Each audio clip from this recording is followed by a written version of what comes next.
Okay, magandang araw sa inyo ka-brother.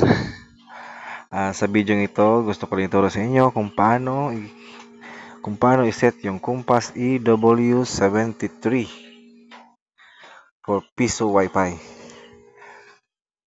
So, try natin connect muna sa Compass.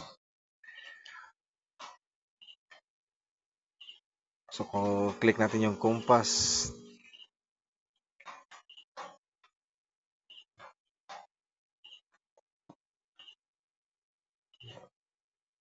So, pag ganyan, connected siya. So, huwag niyo muna lagyan ng internet yung window nyo para hindi siya mag-automatic pasok sa LPB portal.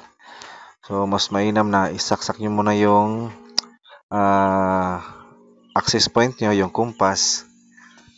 So, pagkatapos, punta kayo sa Chrome. Type nyo lang yung IP ng compass. So, ito. 192.168.10.1. So, yung default password ng compass natin. So, syempre, yung marami na nakakalam nito, pero yung sa mga baguhan lang, katulad ko, baguhan din ako, hindi naman ako expert. Yay! So, admin, small letter lang, admin, login. So, kailangan i-change mo yung password nyo. Click mo yung system. Tapos, change password. Kasi kailangan nyo i-change ng password nyo kasi pag hindi nyo na change, makakapasok yung yung mga alarm. So, pagkatapos niyan, input niyo yung password na nilagay nyo. So, ganyan. So, pagkatapos niyan, dito lang kayo sa burger menu, yung merong underline na 3. So, ang tawag dyan is burger menu. So, click nyo lang. Tapos, dito na kayo sa wizard.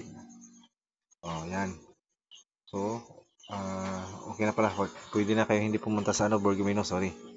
So, punta na kayo dito sa app. Tapos, next. So, palitan nyo yung name.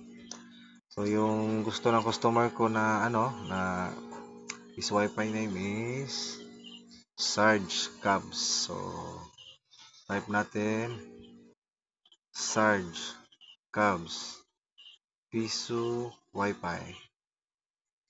So, pagkatapos nyan, next nyo lang. Finish. So, antayan nyo matapos para at least makita natin kung nagpalit siya ng SSID.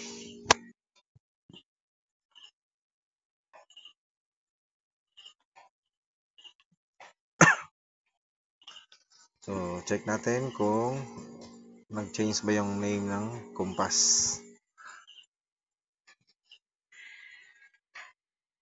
So, ayan, Sarge Cabs Piso Wi-Fi. Okay, maraming salamat. Goodbye.